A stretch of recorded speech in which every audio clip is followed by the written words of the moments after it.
Hello and welcome to lecture 5 of the course Theory of Computation. In the previous lecture, we saw the three regular operations, which was union, concatenation and star. In this lecture, we will try to, we'll first see why the first of the three closure properties, that regular languages, the class of regular languages is closed under the union operation, right? And then we will move on to, we'll try the same approach for the concatenation, and then we will see why that doesn't work, and that will lead us to the next topic, right? So yes, so the thing that we want to show is that the class of regular languages is closed under the union operation, right? So what does this mean? What does closed under the union operation means? So what this means is that if you take the set of all regular languages, you take two regular languages and take the union of them, you still get a regular language, right? So you can think of all the regular languages as a class. Let's say A is here, A1 is, or A is here and B is here, right? And you take A union B, it's still A, so this is all regular languages, right? And so A union B is also somewhere here, right? So you take the union of any two regular languages, you still get a regular languages. In other words, what it means is that if A1 and A2 are regular, then the union is also regular. The union A1 union A2 is also regular. So what does it mean? So suppose A1 and A2 are regular, right? So the usual way to prove these things, right? So because we don't know anything about A1, we don't know anything about A2, except for the fact that they are both regular, right? So to show this thing, to show the statement, we have to actually take any arbitrary regular language A1 and arbitrary regular language A2, and then show that the union is also regular, right?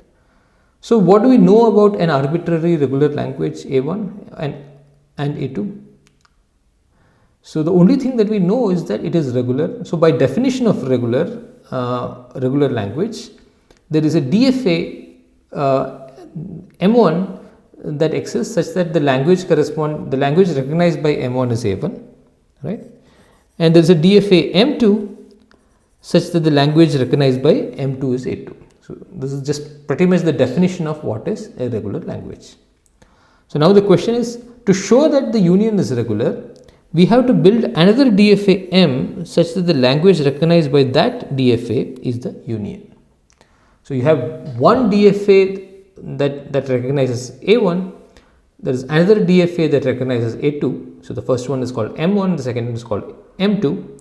Now we want to somehow use these two DFAs to maybe you can use the ideas that are there, combine them in some way, such that the resulting DFA M recognizes the union language. Okay, so it should recognize exactly those things that are in the union and nothing more. Okay, so maybe one possible, so let's try to think how we will build such a DFA, right? So maybe maybe the simplest thing that one can think of is, let's say you get a string W, right? So you try to run M1 on it. So try running M1 on it and then M2 on it, right? If M1 accepts W, then you accept. If M1 does not accept, then you check M2. If M2 accepts, then you accept it. But if neither M1 nor M2 accept, then you reject. But then you know how a DFA works, right? Right? We cannot. This does not work. We cannot. Sorry. So we cannot go back and run the DFA on the same input again. Right. So you know how a DFA reads symbol by symbol of the input, right? So if the input is 0 1 1 0 1 something 0 1 0 0 1, it reads 0 1 0 0 1, and at the end we expect it to have made a decision whether it's accept or not. You cannot, there is no provision to go, let's say 0 1 0 0 1 you got somewhere and then you go back and read it again. That provision is not there, right? right? So we cannot go back and read the string again. So this does not work. This is a simple idea. This probably is the first natural idea that comes to mind, but this does not work. So if we cannot read it again, right, which means we only have one chance to read it, right? So then again, the natural thing that we may think is that in that one reading itself, we want to see whether what M1 does and what M2 does. So basically, we want to see the workings of M1 as well as M2 at the same time. This is probably what we need to do, right? We don't get a second chance to go back and try running M2 on it, right? So how do we ensure that both M1 and M2, right, both of them, how it runs on the string, we want to simulate that together. How do we ensure that, right? So that is what we want to accomplish, right? So the idea is, this is something I want to say about this course in general. Most of the ideas are fairly straightforward, right? Only some ideas are there that are a bit more nuanced and a bit more intricate, but most of the ideas are simple, and maybe the difficulty is only in formalizing those ideas. So once you understand what is the notation, what these complex looking symbols represent, then it is fairly just translating your idea into those symbols, right? It is not really, I said it in the previous lecture, I will say it again. Don't be scared of these symbols. It is just another way to represent what we know. So, the idea is this. So, right. So, suppose let's say these dots are the states of M1. These red dots, right? And let's say these blue dots are the states of M2, right? And the idea is, maybe when you read the string, let's say 0 something, 0 1 0 0 1 0 1 1 something, right? It's 5 bits. So maybe you first go from this one to this one to this, then you come back, then you come here, something, right? So then you do this. So maybe you end up here, right? Maybe you end up in the third position, third red dot, right? Perhaps let's say you do something here, maybe you end up in the last blue dot. Now the goal, or what we will try to do, is to make a grid of sorts. So there are 4 blue dots here, right, and 5 red dots. So we'll make kind of a 4x5 grid in such a way that if you end up in the third red dot and the fourth blue dot, you will end up in the dot that is the black dot that is in the third column and the fourth row. So which will be this one. And if we can manage to construct a DFA that simulates this kind of a grid situation and ends like this intuitively it seems to capture both the row information and the column information. So this is the basic idea. The rest is just notation in order to realize this. Okay, so let's see what we do. Right. So the idea is this. So now we need to make a DFA M. So we have a DFA M1 corresponding to the language A1 and DFA M2 that corresponds to the language A2. Right. So now we will build a DFA whose states are of this form, the Cartesian product. Right. So they are of the form R comma S, where R is a state of the first DFA and S is a state of the second DFA. Okay. So maybe we'll come back to this figure in a bit. So we have, I've already said all this. So we have A1 and A2 regular languages and M1 and M2 DFAs that recognize A1 and A2. And for the sake of simplicity, we may assume that A1 and A2 belong to the same or are over the same alphabet sigma, right? So this is not a very unreasonable assumption, because if you want to take the union, etc., if they are in different alphabet, it doesn't really do much. So we want, it makes more sense if they are both let's say binary. Like suppose A1 is over binary, A2 is over English, it doesn't really make much sense to do this, right? So let M1 be the following DFA. Let's say Q1 sigma delta 1 Q1 F1. So Q1 is the starting state. As I already said, we assume that both A1 and A2 are over the same alphabet sigma, right? Delta 1 is a transition function of M1. Small q1 is a starting state of M1, and F1 is the set of accepting states of M1. Similarly, we have Q2 sigma delta 2 Q2 and F2, right, where the one thing that is same here is sigma, the alphabet is the same. Everything is different, everything else is potentially different for M1 and M2.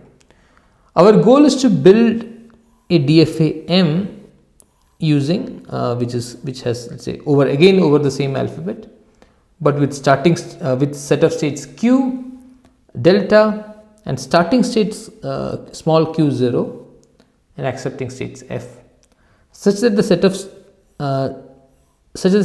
strings accepted is the union of M1 and M2. Oh, sorry, it's not the union of M1 and M2.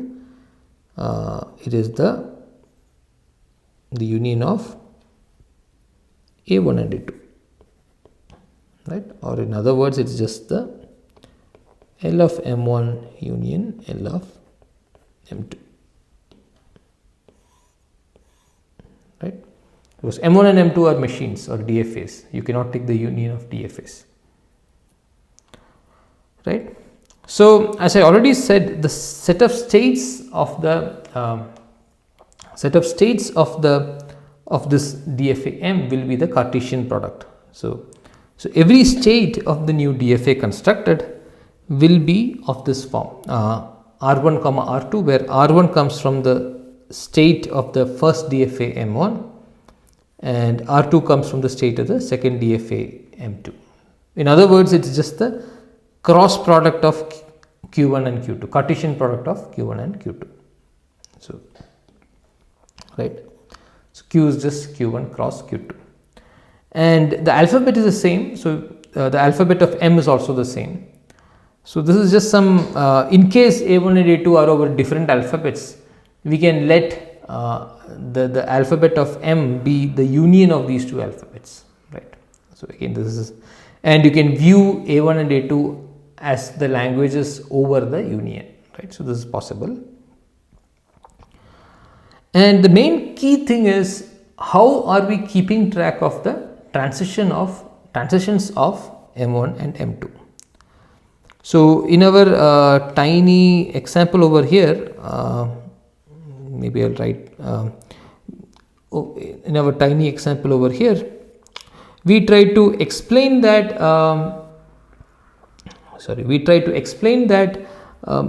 we want to keep track of what M1 does through the columns and what M2 does through the rows, right? So what M2 does through the rows and what M1 does through the columns.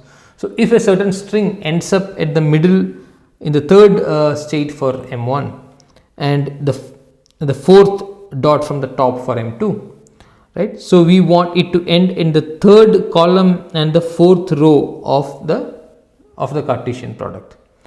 So basically, whatever happens in the row, it must be captured by the transitions that happen in whatever happens in the rows, it must be captured by the transitions that happen across the rows, and whatever happens to the columns must be captured by the transitions that happen across the columns, right? So that's what we are trying to capture here. Suppose this is just a snapshot of the Cartesian product. Suppose there are three states, maybe let me call them something.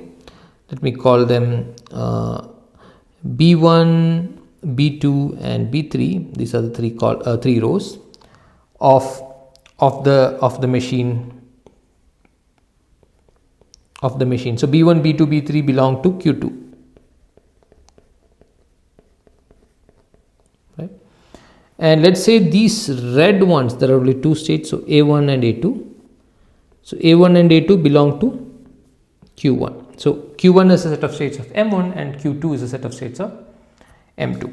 So what we want these to represent, for instance, this the top left black dot actually represents B1 comma A1. This one represents B1 comma A2 and so on. B2 A1, B2 A2,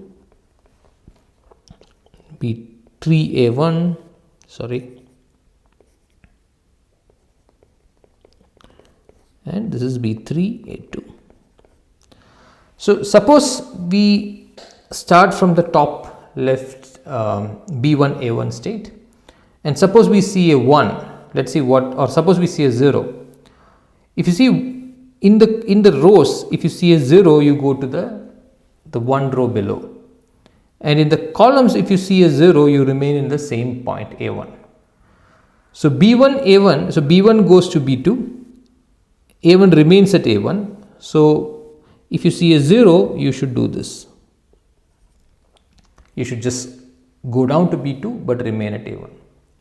Suppose you see a 1 at B1 A1, and see if you see a 1 at B1, you skip down two levels, you go to B3. And if you see a 1 at A1, you move to A2. So you should go to B3 and A2. So this is if you see a 1. So this is what happens when you try to see a 1 from B1 A1 and see a 0 from B1 A1. So the point here is this. So if you look at it, both these transitions are faithful to their respective rows as well as their respective columns. So what we are trying to do is to make the transition such a way that we are capturing both the row wise transition of M1, the row wise transition as I have drawn here, the rows correspond to M2, and the column wise transitions of M1. Right. So in other words, if the M1 transition is given by delta 1 of R1 A is equal to S1 and delta 2 of R2 A equal to S2, so right, so maybe I'll just use a different symbol instead of A, let's say Z. Okay, so just for the sake of simplicity, because I used A in another context right here. So then from the Cartesian product delta from R1 R2, when you see the same symbol Z, you go to S1 comma S2. That's pretty much the key thing here. So this way we capture both the transitions of M1 as well as the transitions of M2. So now the rest is so just once again I'll just try to capture that. So the delta is given by delta of let's say R1 comma R2. So suppose you are in R1 R2, you see the symbol A, right? Then you will move to again the states are Cartesian products, so you will move to the state delta 1 of R1 comma A, right? So this is the first coordinate is delta 1 of R1 comma A, and the second coordinate is delta 2 of R2 comma A. So basically what is happening is that where does A take R1? Where does A take R1 in the machine M1? That is given by this. And where does A take R2 in the machine M2? That is given by this. So the combination is where you end up when A takes or after you see A from the combined state R1 R2 in the machine M. Right.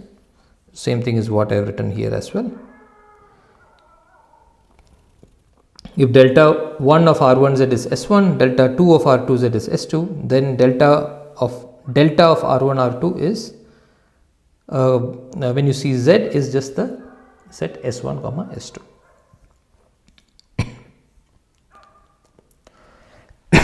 excuse me. And now finally we just need to, so we have defined Q, sigma and delta of the machine M. Now we need to define what is the starting state and what is the accepting state.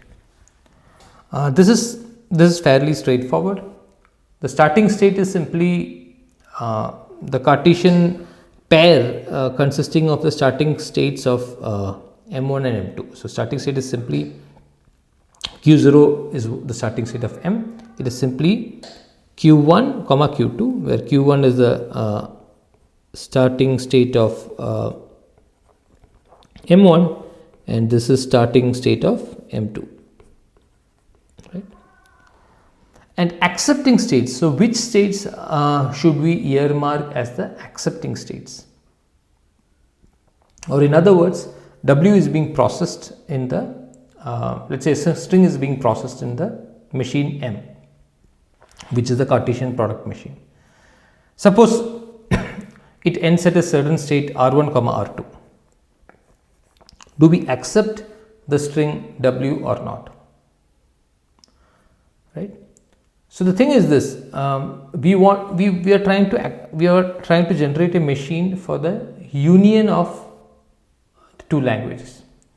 So if R1 was an accepting state of the M1, we should accept. Or if R2 was an accepting state of M2, we should accept. Right. So either if the string gets accepted in M1, we should accept, or if the string gets accepted in M2, we should accept. So if R1 belongs to F1 or R2 belongs to F2, we should accept. Where F1 is a set of accepting states of M1 and F2 is a set of accepting states of M2.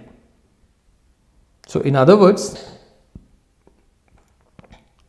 the set of accepting states of the machine M, which we call F, is simply the set of all pairs R1, R2, where either R comes from the accepting state of M1, right? R comes from F1. Sorry, R1 comes from F1, right? The first coordinate comes from the accepting states of M1, or the second coordinate comes from the accepting state of M2. R2 comes from F2. If you just think about it, so the first coordinate so you accept if the first coordinate comes from F1, which corresponds to this, or if the second coordinate comes from F2, which corresponds to this, and you take the union. So this is right. So this is not a disjoint union. Of course, there would be pairs where R1 comes from F1 and R2 comes from F2, which will feature in both. Right. So just saying. So think about why this should be the set of accepting states. Right. Maybe think about why not the set of accepting state F1 cross F2. So F1 cross F2 is what is F1 cross F2? F1 cross F2 is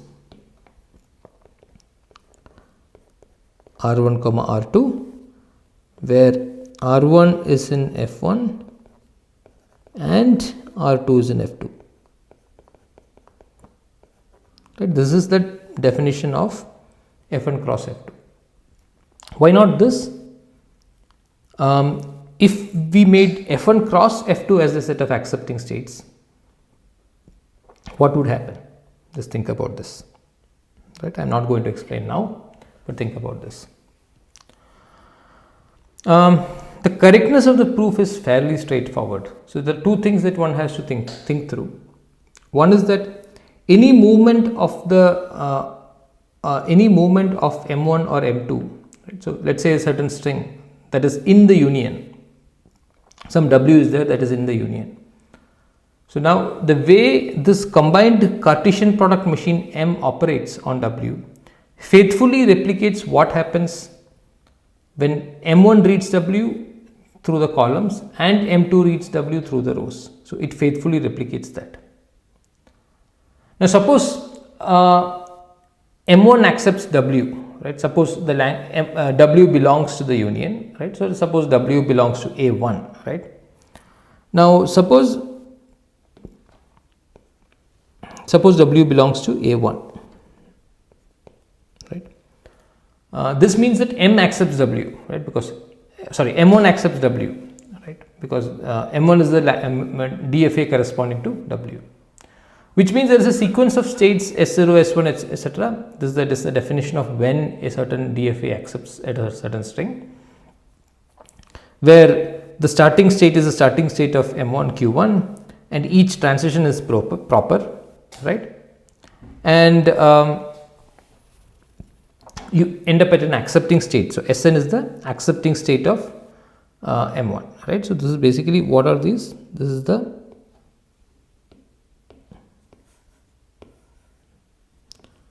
condition for M1 to accept W. This is a condition for M1 to accept W, right? Now, when M reads W also, this part will be faithfully reproduced, right? So in the first coordinate of M, of the states that M traverses through, this will be replicated, right? So when M reads W also, this will be replicated. So what I want to say is, when M reads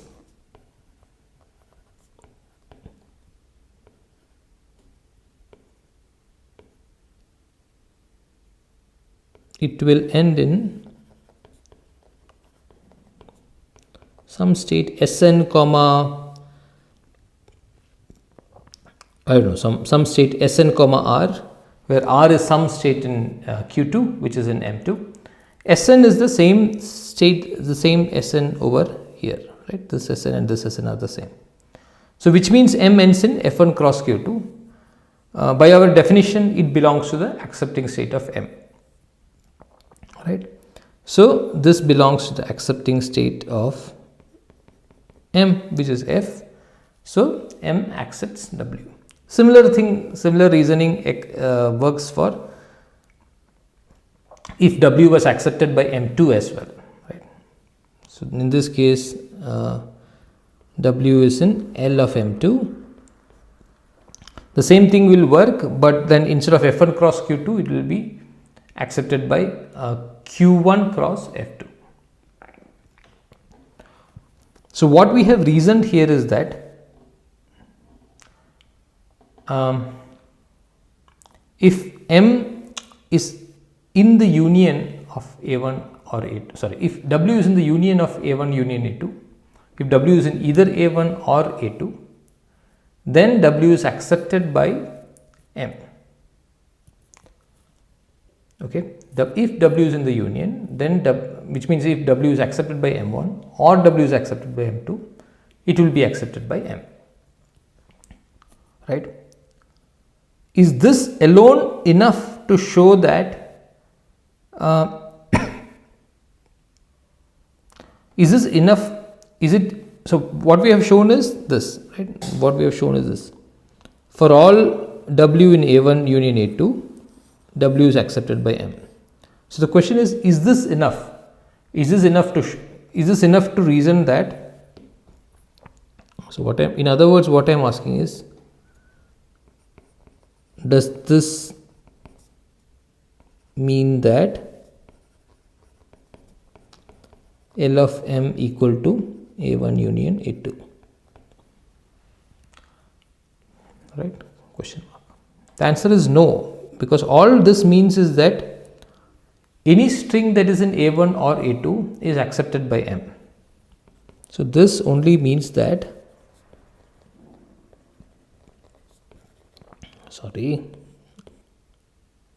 this only means that A1 union A2 is a subset of Lm, meaning any string that is in A1 or A2 is accepted by M. We have to show equality. The way to show equality is that no string that is so suppose a string is not in A1 union A2, it is not accepted by M1. We also need to show that LM is a subset of A1 union A2, meaning anything that is accepted is in A1 or A2. This is not that difficult to see because you can reason the pretty much the same way. Suppose a string is not in A1, neither in A1 nor in A2, then it will end in some state R1 comma R2, where R1 is not in the accepting state of M1 and R2 is not in the accepting state of M2. And R1 comma R2 is not in accepting state of M because it is not, R1 is not in F1 and R2 is not in F2. So that also needs to be reasoned. What I am saying here, or what I am emphasizing here, is that when you want to show that a certain DFA corresponds to a certain language, it is not enough to show that all those language members are accepted by the DFA. We also have to show that the strings that are not in the language are also not accepted, right? So in order to show that a language of M is equal to a certain language, it is not enough to show that. So in order to show that, what I am saying is, in order to show that language of M equal to, let's say, a certain language B, it is not enough to show that all members of B are accepted by M.